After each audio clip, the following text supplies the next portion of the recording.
नमस्कार मित्रांनो, जय शिवराय. खूप काळानंतर चॅनलवर एखादा व्हिडिओ टाकण्यात येत आहे.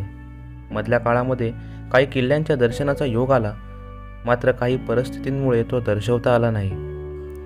खरं तर सातत्य या शब्दाची जाणीव योग्य वेळी होणं हे अतिशय गरजेचं. असो, आजच्या भागामध्ये आपण पाहणार आहोत अलिबाग जवळील सागरगड. सागरगड उर्फ खेडदुर्ग मुंबईपासून अगदी मोजक्या अंतरावर असणाऱ्या काही किल्ल्यांपैकी हा एक किल्ला. सह्याद्रीच्या मुख्य डोंगर रांगांमध्ये समाविष्टता असणाऱ्या या किल्ल्याची एकूण उंची 1357 फूट इतकी आहे. हा किल्ला गिरिदुर्ग या प्रकारामध्ये मोडतो. चढाईला तसा सोपा असणारा हा किल्ला रायगड जिल्ह्यातील अलिबाग या तालुक्यामध्ये आहे. खंडाळे, वडवली आणि वाघोडे या 3 गावांमधून आपण किल्ल्याच्या चढाईला सुरुवात करू शकतो. मुंबईपासून नेव्हिगेशन चालू करून आपण यायचे झाल्यास खंडाळे किंवा वाघोडे या गावांमधून आल्यास चढाई तशी सोपी आहे.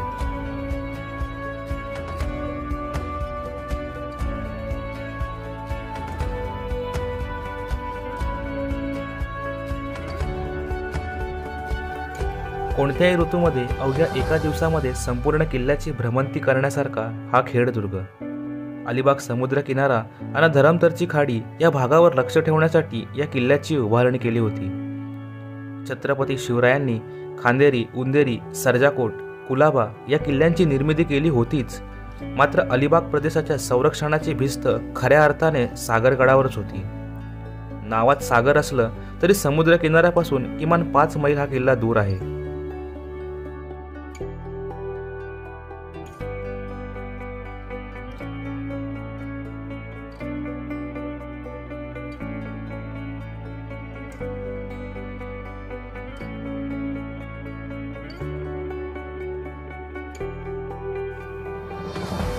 या किल्ल्याचा इतिहास असा म्हणतो, हा किल्ला बहमनी काळामध्ये बांधला गेला असावा.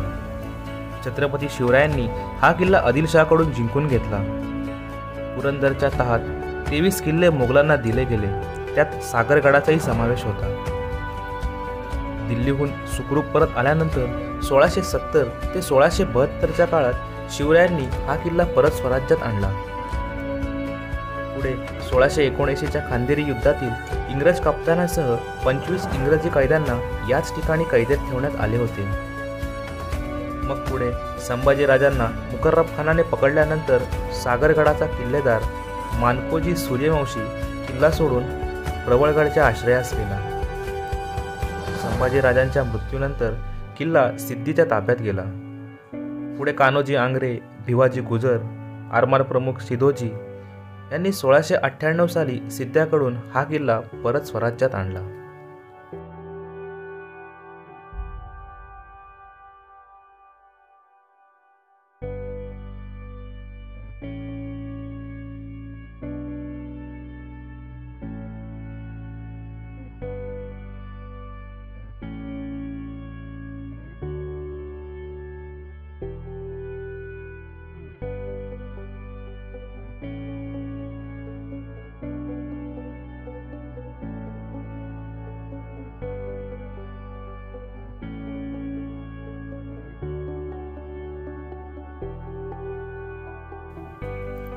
किल्ल्यावर जाताना चढाई करून आल्यावर सुरुवातीलाच शेवटचा श्वास घेत असलेले महादरवाजाचे अवशेष पाहायला मिळतात.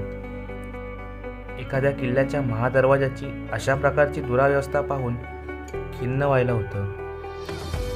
इथून पुढे गेल्यावर होळीचा माळ अशा आशयाची जागा नजरेस पडते व इथूनच पुढे गेल्यावर किल्ल्याच्या मुख्य भूभाग म्हणजेच बालेकिल्ला लागतो. बालेकिल्ल्याच्या आवारात अनेक प्रकारच्या जीर्ण अवस्थेतील अवशेष व वास्तू नजरेस पडतात.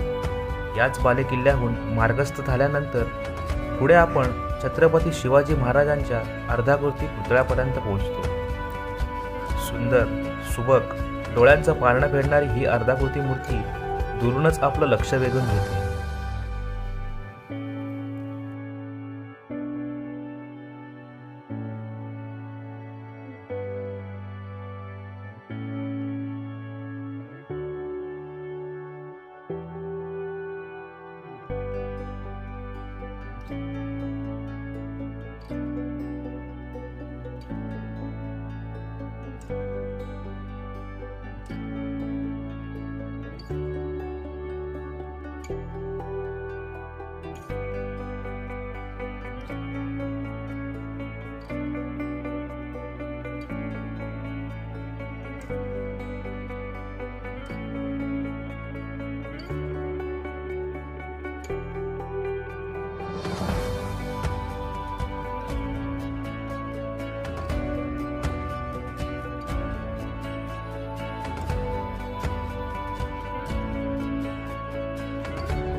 पुढे दीपस्तंभ व पाण्याच्या टाक्या पाहून साधारण अर्धा किलोमीटर मोकळ्या पटांगणावरून चालत गेल्यास आपल्याला एक सुळका नजरेस पडतो.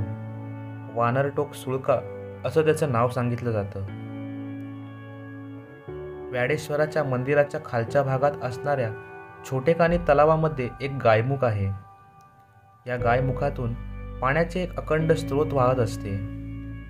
मंदिरात देवाचे दर्शन घेताना मुख्य शिवलिंग, नंदीची प्रतिमा, देवीची प्रतिमा व गणेशाची मूर्ती नजरेस पडते. या सर्वांचे दर्शन घेऊन संपूर्ण किल्ल्याची भ्रमंती अगदी थोडक्यात होऊन जाते.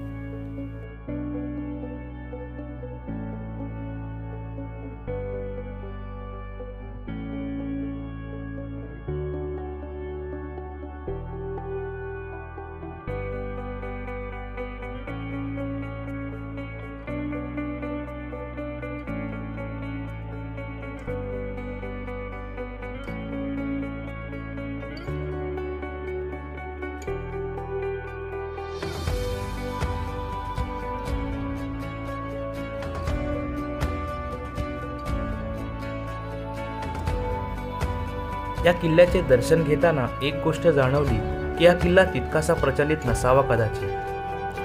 खरं तर प्रथम दर्शनी चढाई करताना हा एक टेहळणीचाच किल्ला असावा असे वाटले होते. मात्र किल्ल्याचे एकूण क्षेत्रफळ आणि पडझड झालेल्या सर्व वास्तू पाहता हा एक ऐतिहासिकदृष्ट्या अत्यंत महत्त्वाचा किल्ला होता हे प्रकर्षाने जाणवले. या वर्षातील पावसाळ्यातील हा पहिलाच ट्रेक. किल्ल्यावर जाताना रस्ता चुकल्यामुळे सोप्पा ट्रेक तसा साहसिक झाला. खरं तर अशा ठिकाणी आपण रील लाईफ जगण्यापेक्षा रिअल लाईफ आपसुकच जगून जातो. इथल्या आश्चर्यचकित करणाऱ्या वास्तूंकडे पाहताना आपल्या पूर्वजांच्या, त्या काळच्या मावळ्यांच्या साहसाचा आभास हा नकळतपणे होतोच. कधी सुट्टीच्या मोकळ्या वेळेत असं साहस अनुभवायचं असेल तर सह्याद्रीतील गडकिल्ले पालथे घातलेच पाहिजेत. बाकी माझा एक मित्र नेहमी म्हणतो, राजांनी खूप काही करून ठेवलंय आपल्यासाठी, तिथं जावं लागतं लाभ घेण्यासाठी.